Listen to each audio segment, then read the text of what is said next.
Alright, well, I mean, get this out of the way. I'm so unprofessional. Anyway, we're gonna be playing some Dragonsphere, so hopefully that's a thing you want to do. First thing we should know about this game is that it's on GOG and it's free and it's an adventure seer-esque adventure game. I don't know who made it. Somebody made it. And we're gonna be playing it. So if you have a good time, you should go check it out on GOG. GOG. Those good old games. Second thing you should know is that I am recording this at my friend's house.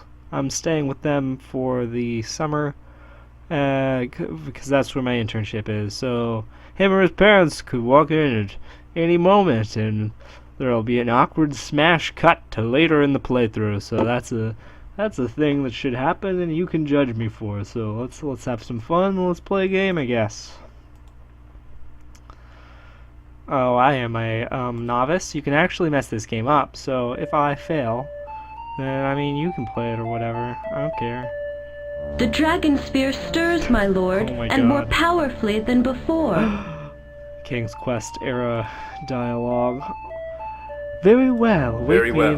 Await Await me in the council chamber. As you wish, my lord. Your mother and I await your pleasure. Okay. He just bobs his head up when he talks. Okay.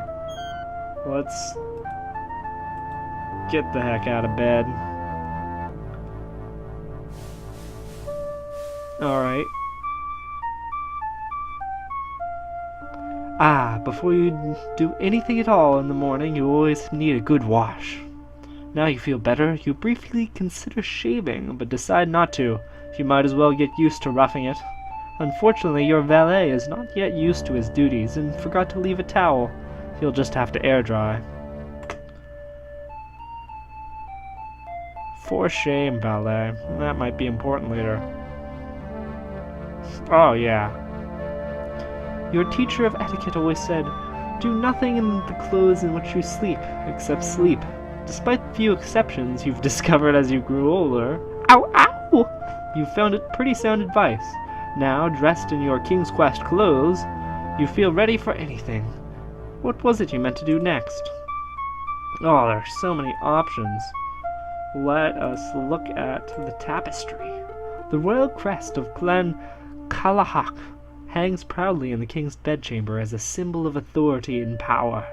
You remember thinking in the past that it was soul-stirring, but now it just looks gaudy. Okay, let's look at some swords. Yeah, look at that cape animation. Oh! The ceremonial swords on the wall are traditional clan dueling weapons. This pair was supposedly carried by Gorm himself. One of them was supposedly used to cut the head off from Rar,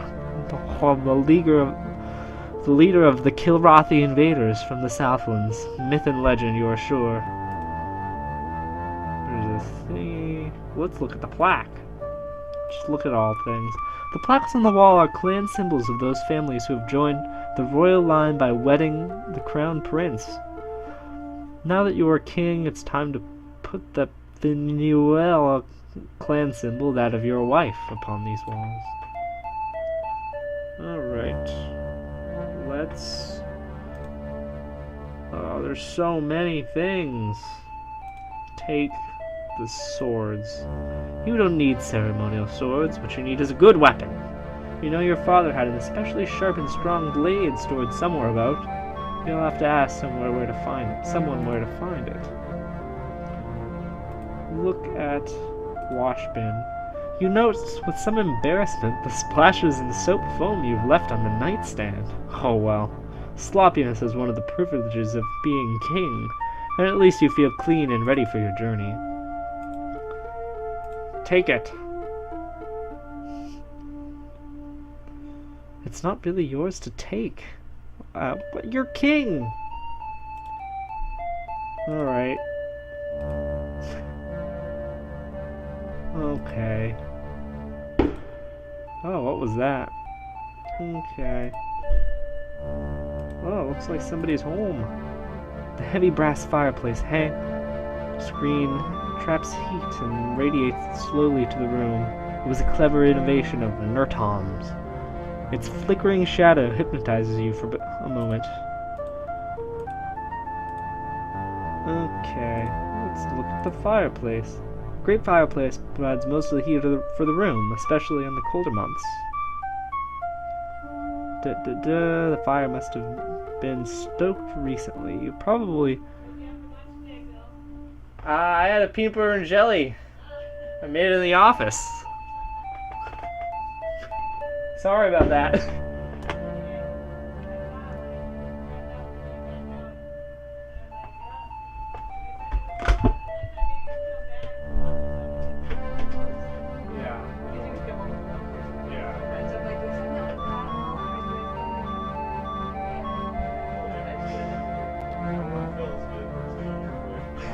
No, the other thing, I lock the door when you do, please. Okay.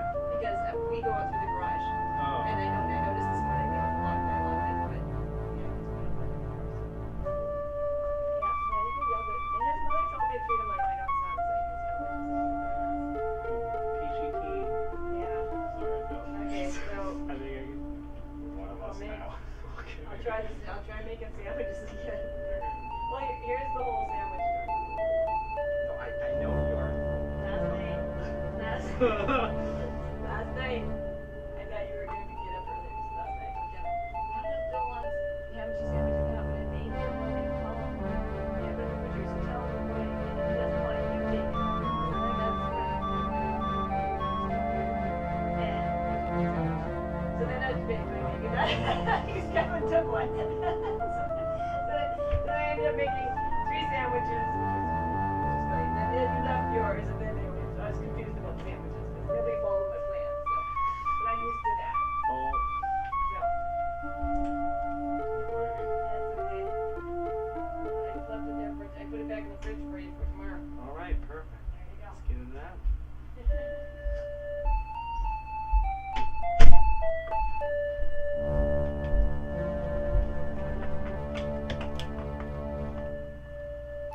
Alright, now that the sandwich fiasco is taken care of, we can get back to some Dragonsphere. It's heat. You probably read that. Nobody's watching this. Doesn't fucking matter. Okay. Let us look.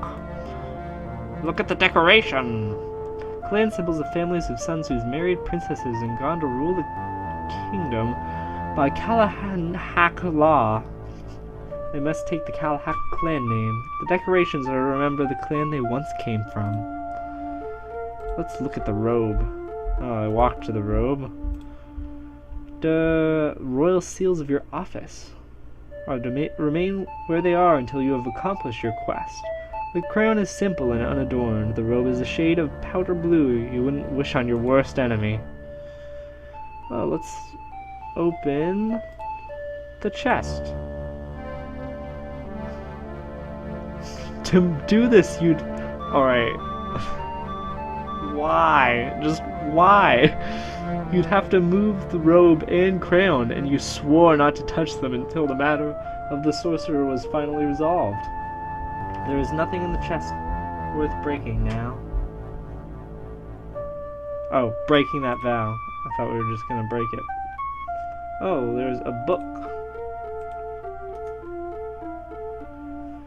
The rugs here, though plain in appearance, are imported from far Soptis Ecliptus, the land of the desert nomads. They are handmade, woven from fine furs of animals few Kalahaks have ever seen. Kalahatches, Kalamax, Kalahari, Alibaba, and are amazingly expensive. That's... Alright, give it a little... Let's take the book.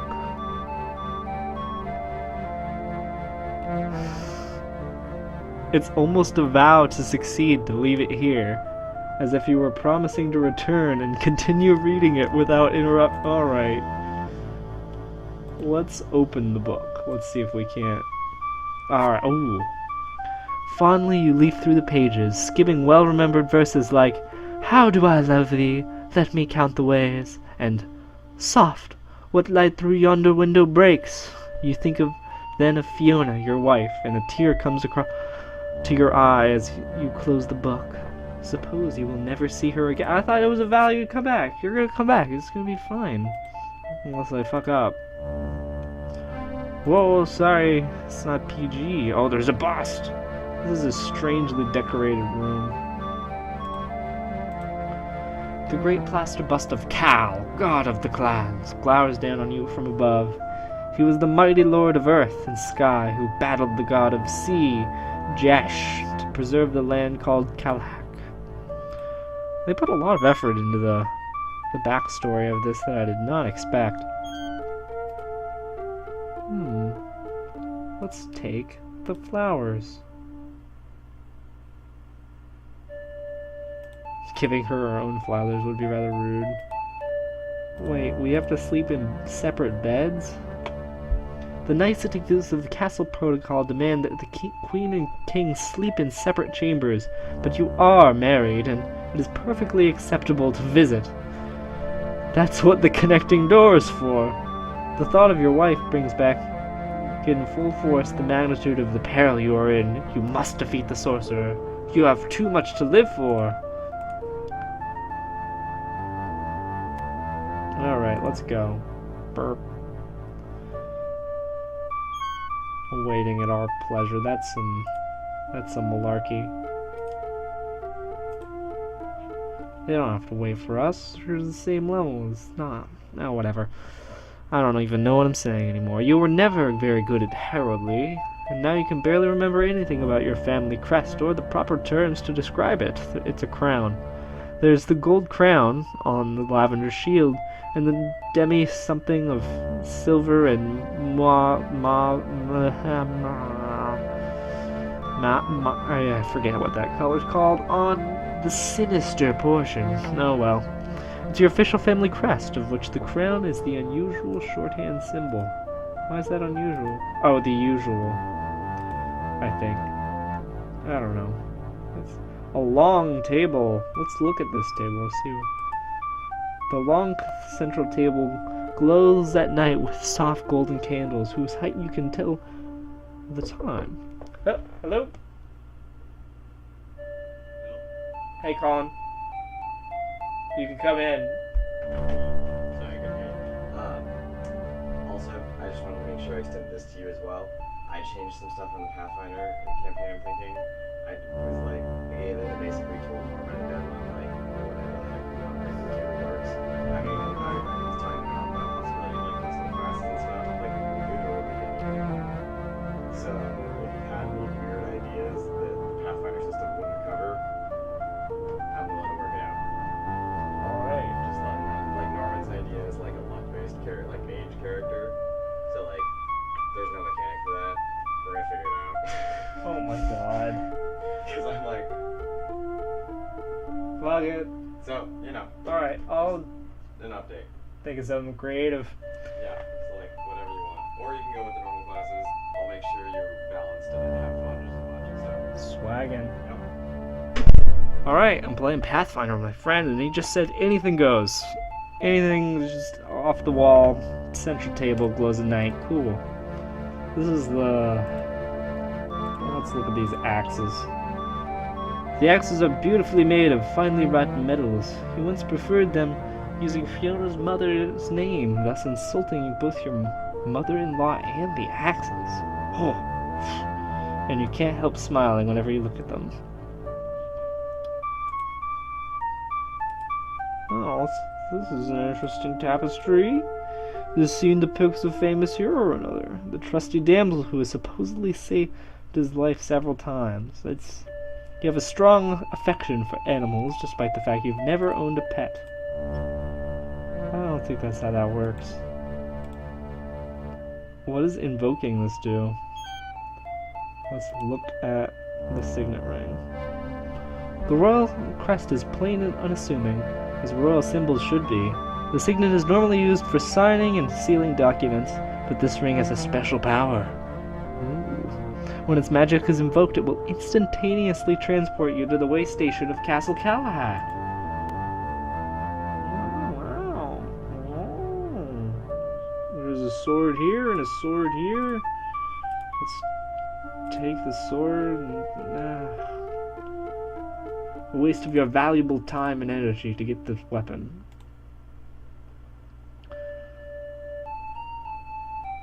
How is it not mine to take? Alright. Sorry, brother. I was just thinking, and this was a convenient place to sit. Okay.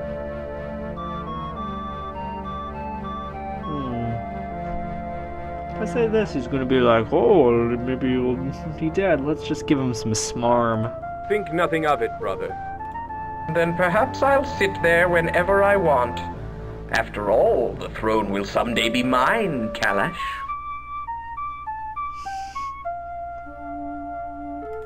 If I do not defeat the sorcerer, it might. True, true. Or perhaps you'll end up in the dungeon one of these days. You know how it is. Wow. Yes. Peace be with you, McMorn. And with you be peace. What immense foreshadowing. Okay, let's look at the Dragonsphere, the titular Dragonsphere. Alright, bring this bad boy up. The sphere feels much like a crystal, and it is not a physical thing. It is a spell sphere created by Nurtram, destroyer of worlds. It is cold and hard to the touch, and you can feel roughness where the cracks have begun to spread across its surface. Oh, it was looking at me. So I think if you, something bad happens, if... Oh, we're back. Oh wait, no we're not. Let's talk to her. Ah, hard at work, I see. You flatter a simple scullery maid with your attentions, my lord. That echo, though.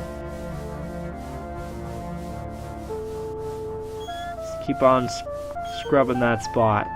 That'll... Okay. That's...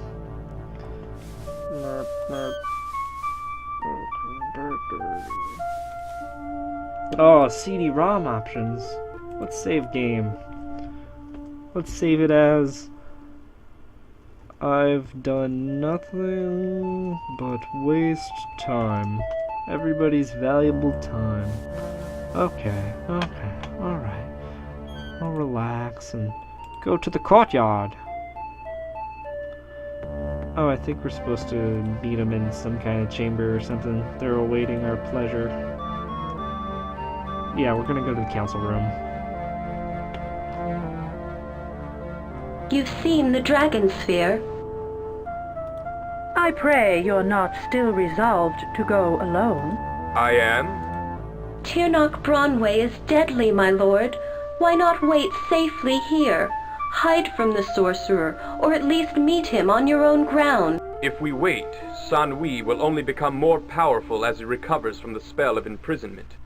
I must go to his tower before he wakes fully. Will you not reconsider and take the army, my lord? I beg you. Nay, even weakened, the sorcerer has powerful spells that could destroy an army once he knew they were coming. One man, traveling alone, is anonymous. This is my responsibility and the legacy of my father. I will face the sorcerer alone. He is headstrong, like his father. Let us gift him and wish him Godspeed. Thank you. I have for you a sword of magical sharpness. May you use it to strike Sanhui's head from his shoulders. Damn right. Although it is said that no sword may harm Sanhui, perhaps it will have other uses. And I have for you a small shielding spell, that's like the disappointing. one that surrounds Sanhui's tower. Not the spell, that's cool. Hurl this sphere at an enemy to imprison him within a field of magic. These were my father's, were they not? That's right. And they never failed him. May they never fail you. Goodbye, my son. Good luck, husband. Please be careful.